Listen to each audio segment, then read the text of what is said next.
बहाली होती है, सफाई नहीं होती है। महोदय, किसी विद्यालय में एजेंसी के द्वारा जो चयनित किए गए हैं, बहुत विद्यालय तो जानता भी नहीं है कि कोई उनके यहाँ सफाई करने वाला है। ऊपर ही घी उचक खार लेता है। जहां जहां प्राइवेट एजेंसी को दिया गया कि ये जो हमारा परमानेंट स्टाफ है काम करने से कतराता है, इसलिए हम प्राइवेट एजेंसी से इसको नीट एंड क्लीन रखेंगे, एक भी विद्यालय में कुछ नहीं होता। और जब तक वहां के हेडमास्टर सर्टिफिकेट नहीं देंगे तब तक भुगतान करने का ये डीओ ऑफिस और एजेंसी दोनों मिल गया है और दोनों ढकरते रहता है महोदय।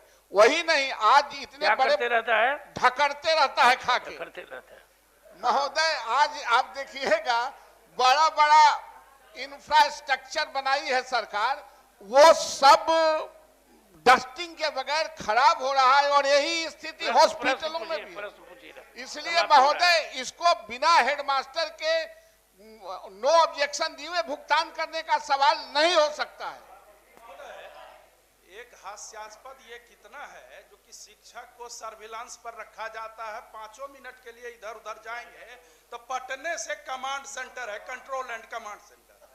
जो प्रश्न करता है, जो माननीय सदस्य हम लोग शिक्षक प्रतिनिधि या स्नातक प्रतिनिधि हैं, वो साफ सफाई वाले को कंट्रोल एंड कमांड सेंटर से मुक्त किए हुए हैं, जो माननीय सदस्य कह रहे हैं। तो ये तो हास्यास्पद है। आप सफाई और स्वच्छता को कहां ले जाना चाहते हैं? उस एजेंसियों को सही कहा माननीय सदस्य ने, ये मिली भगत है जिला शिक्षा पदाधिकारी कार्यालय और वो जो एजेंसी है साफ भी नहीं करता है।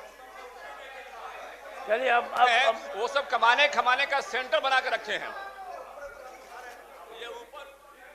माननीय ये मंत्री जो एजेंसी कुछ उपाय निकालिए कि सफाई हो। बिल्कुल, कोई ना कोई विधायक अध्यक्ष होते हैं और सभी हाई स्कूल के कोई ना कोई एमएलसी अध्यक्ष है। तो ये लोग क्या करता है, ये लोग क्या देखता है? ये लोग देखना चाहिए ना।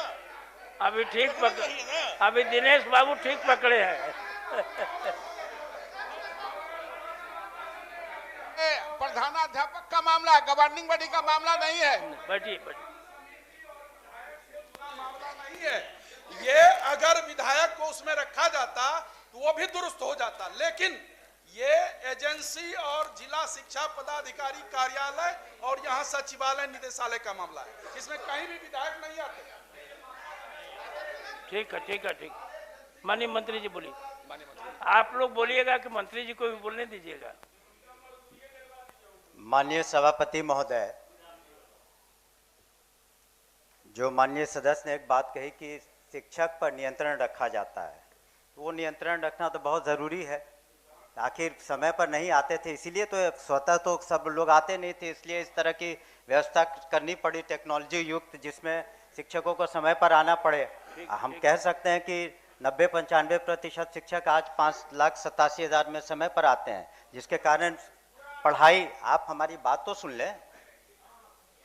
दूसरी बात कि समय पर आते हैं, जिसके लिए पढ़ाई और व्यवस्था में सदन भी सहमत होगा कि पहले से सुधार हुआ है। रही बात साफ सफाई की, तो उसमें माननीय सदस्य से अनुरोध है कि अगर किसी जगह पर इस तरह की कुव्यवस्था है तो वो लिख के दे, हम लोग जांच करा लेंगे। ऐसी बात नहीं है, मेरी बात सुन तो ले। तो उसमें प्रधान अध्यापक को जब पेमेंट होता है तो उनको साथ में कहना पड़ता है कि हाँ यह ठीक है। अगर जहाँ पर शिकायत मिलती है, हम लोगों ने मिड डे मील में भी हमने इसी सदन में उत्तर दिया है कि मिड डे मील में जब हमने इंक्वायरी कराया तो 4 ऐसी एजेंसी जो वहाँ पर थे कार्यरत, तो उनको हम लोगों ने हटाया।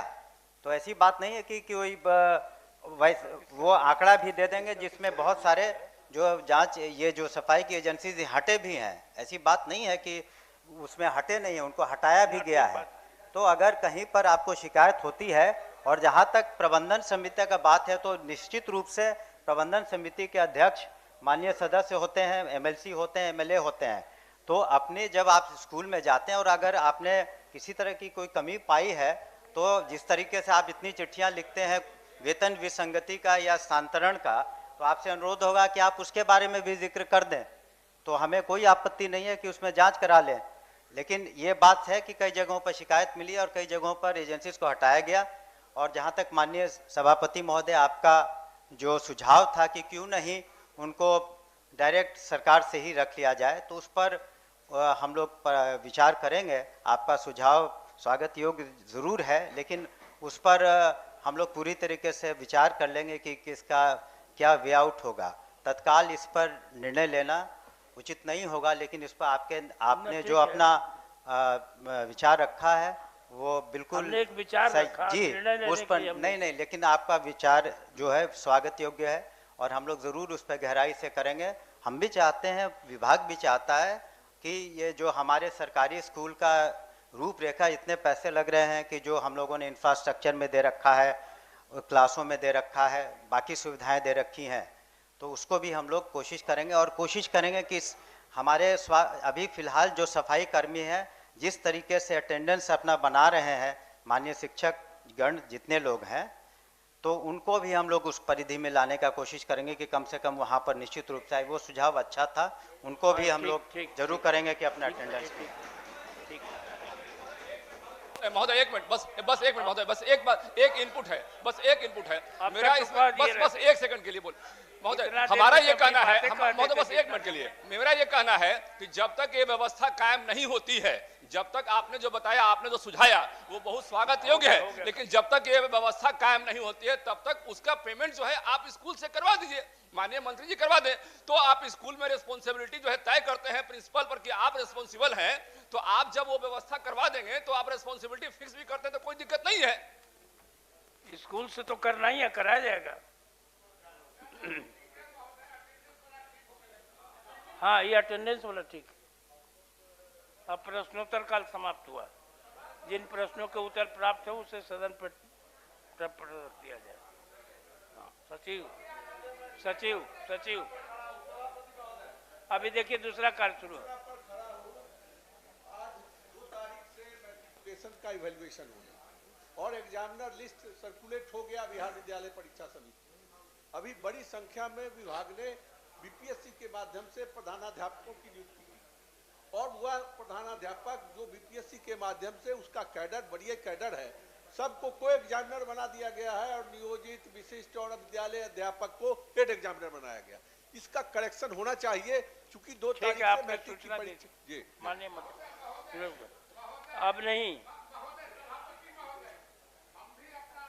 सूचना पर दर्ज करा रहे हैं। ये बहुत घोर अनर्थ हो रहा है। लास्ट टाइम भी कुछ हुआ था, इस बार पता नहीं कौन लिस्ट बनाते हैं कि सब हेडमास्टर के कर दिया है कोई एग्जामिनर, अब मास्टर को कर दिया है हेड एग्जामिनर। अब हेडमास्टर रहेंगे अपने शिक्षक के अंदर में कॉपी देखेंगे। महोदय, ये थोड़ा दुर्भाग्यपूर्ण लगता है, इसलिए माननीय मंत्री से मेरा आग्रह है कि हो गया, अब तो हो गया। माननीय सदस्य ने इस बात को उठाया था, हमने कहा था कि सेशन के बाद जाकर के जो सुधार आवश्यकता होगी हम लोग कर लेंगे। ठीक है, हो गया। अब शून्यकाल है, सब लोग सब शून्यकाल नहीं। श्रीमती रेखा कुमारी आप पढ़िए।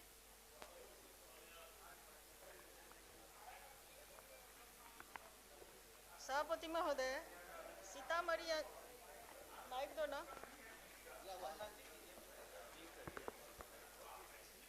सभापति महोदय, सीतामढ़ी जिला अंतर्गत परिहार के परसंडी पंचायत में राजस्व कर्मचारी विकास कुमार पदस्थापित है, जिनको 3 पंचायत का जिम्मेवारी मिला हुआ है, जो परसंडी पंचायत में बिल्कुल समय नहीं देते।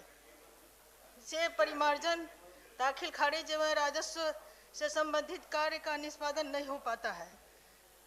जब पंचायत के मुखिया एवं उप मुखिया जनहित में कार्य लेकर जाते हैं तो कर्मचारी विकास कुमार बोलते हैं कि पंचायत में व्यस्त है। मैं शून्यकाल के माध्यम से बताना चाहता हूं कि स्पष्ट वक्तव्य की मांग करती हूं।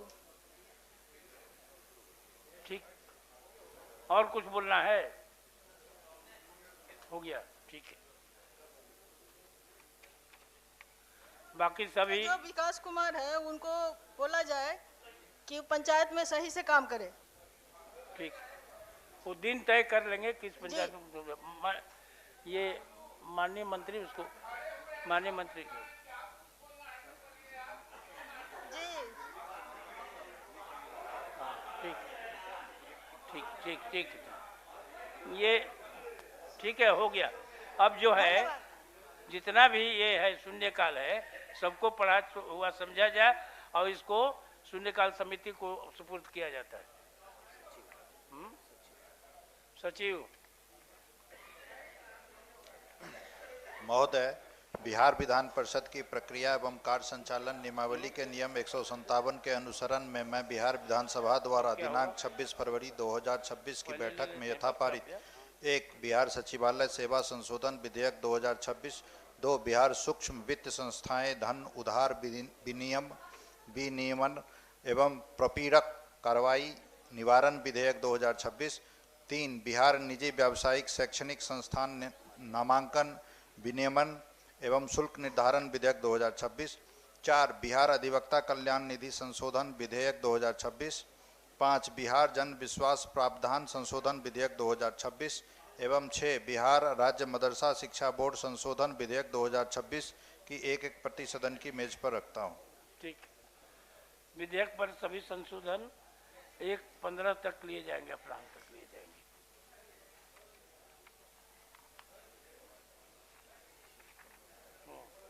अब ध्यानाकर्षण पर वक्तव्य होगा। महोदय, मैंने जो जवाब दिया है अंतिम पैरा में लिखा है कि राज्य में कुल 435 सरकारी अस्पताल एवं 794 निजी अस्पताल सहित कुल 1229 अस्पताल आयुष्मान भारत प्रधानमंत्री जन आरोग्य योजना के अंतर्गत सूचीबद्ध हैं, जिसमें पात्र लाभार्थियों का मुफ्त इलाज हो रहा है। इसके अतिरिक्त पात्र लाभार्थियों का देश के किसी भी सूचीबद्ध अस्पताल में उक्त योजना अंतर्गत मुफ्त इलाज प्राप्त कर सकते हैं। वित्तीय वर्ष में कुल अभी तक 12,11,590 लाभार्थियों का मुफ्त इलाज किया गया है महोदय। और मेदांता के संदर्भ में भी इसमें प्रश्न किया गया था, तो मेदांता के संदर्भ में मैंने लिखा है कि मेदांता पटना द्वारा आयुष्मान भारत प्रधानमंत्री जन आरोग्य योजना अंतर्गत सूचीबद्ध होने के लिए 2 विशेषज्ञता, चूंकि आयुष्मान योजना में महोदय कोई भी अस्पताल जो सूचीबद्ध होता है तो वो सुपर स्पेशलिटी के आधार पर होता है। प्रधानमंत्री जन आरोग्य योजना में जो अस्पताल को सूचीबद्ध किया जाता है, साथ में सामने लिखा होता है कि किस बीमारी के लिए वह अस्पताल सूचीबद्ध किया जा रहा है। ऐसा नहीं कि कोई भी अस्पताल है। अब अस्पतालें तो होती हैं, लेकिन उस अस्पताल के अंदर सुपर स्पेशलिटी 2-4 डिपार्टमेंट के होते हैं, बाकी और भी डिपार्टमेंट के पेशेंट पहुंच जाएं तो उनके पास डॉक्टर होता है, वो ट्रीटमेंट करता है। लेकिन ये प्रधानमंत्री जन आरोग्य योजना में बहुत स्पष्ट प्रावधान है कि उन अस्पतालों को जिनको सूचीबद्ध किया गया है, किन बीमारियों के लिए वहां इलाज होगा, यह भी स्पष्ट रहेगा। तो जो पटना का मेदांता अस्पताल है महोदय, वो 2 विशेषज्ञता रेडिएशन ऑन्कोलॉजी और कार्डियोथोरेसिक और वस्कुलर सर्जरी में दिए गए आवेदन के आलोक में माह अक्टूबर 2025 में सूचीबद्ध किया गया है महोदय। अभी अक्टूबर 2025 में वो सूचीबद्ध कर लिया गया है। उक्त अस्पताल में लाभार्थियों का आयुष्मान कार्ड अंतर्गत सुचारू रूप से मुफ्त इलाज किया जा रहा है। अभी तक अस्पताल के द्वारा कुल 46 लाभार्थियों का इलाज किया गया है, जिसमें 73,06,455 रुपए की राशि सन्निहित है महोदय।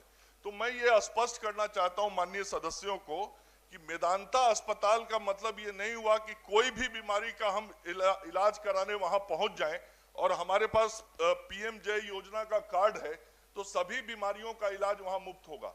वह अस्पताल जिस बीमारी के लिए सूचीबद्ध है, जिसके लिए सुपर स्पेशलिटी का मानक वो प्राप्त किए हुए है, उसी बीमारी का इलाज वहां होता है। और जितना अस्पताल का संख्या जो मैंने बताया महोदय, 1229 अस्पताल राज्य के अंदर सूचीबद्ध हैं और पूरे देश में लगभग 23,000 अस्पताल सूचीबद्ध है। सभी अस्पताल वेबसाइट पे है और किस अस्पताल में किस बीमारी का इलाज होना है वो स्पष्ट है। तो ये जो प्रतिपूर्ति होती है, जैसे बिहार का कोई व्यक्ति यदि बीमार पड़ा और सुपर स्पेशलिटी का उसका कोई हॉस्पिटल मान लीजिए हैदराबाद में, तो वो हैदराबाद में सूचीबद्ध अस्पताल में जाके इलाज कराएगा, अपना कार्ड लेके जाएगा, कैशलेस उसका ट्रीटमेंट होगा और हॉस्पिटल को जो पेमेंट है वह हमारा जो बिहार राज्य स्वास्थ्य सुरक्षा समिति है उसके माध्यम से फिर उसका पेमेंट किया जाता है। तो ये बड़ा स्पष्ट प्रावधान है महोदय। मेदांता हॉस्पिटल स्पेसिफिक रोग के लिए खोला गया है कि सभी रोग के लिए खोला गया है? कैंसर ऑन्कोलॉजी के लिए आयुष्मान कार्ड यूज होता है। सभी हॉस्पिटल जितना यहाँ पर करीब सभी जगह आयुष्मान कार्ड का यूज होता है, लेकिन मेदांता में यूज नहीं होता है। यानी कि मेदांता खाली स्पेसिफिक ऑन्कोलॉजी के लिए है या सभी रोग के लिए है। गरीब लोग तरफ रहे महोदय, वहां गए थे 20-25 आदमी घेर लिया। हमको मालूम हुआ कि हाँ नहीं, 1 रुपया में वेदांता हॉस्पिटल बिहार सरकार ने दिया है, जिसके ऊपर तो माननीय मंत्री आपके आसन के द्वारा माननीय मंत्री से महोदय कहूंगा उसको कब तक चालू कराएंगे? महोदय, वेदांता जयप्रभा वेदांता अस्पताल पटना जो लीज पे वेदांता को दिया गया है उसका नाम जयप्रभा वेदांता अस्पताल है।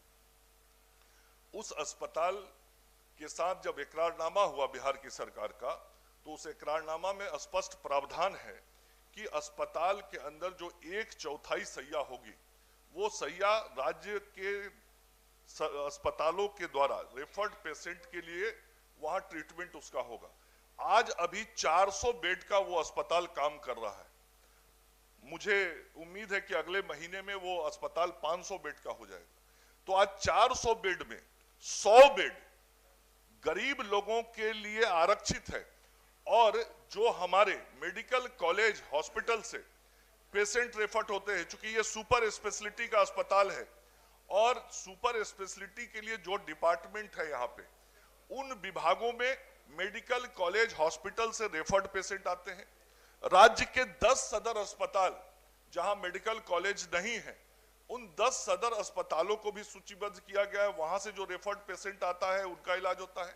और मैं माननीय सदस्य को कहूंगा कि आप मेरे साथ आज ही मेदांता चलिए, मैं आपको वहां पे दिखाता हूं कि किस प्रकार से बिहार के गरीब व्यक्ति का मुफ्त में ट्रीटमेंट हो रहा है।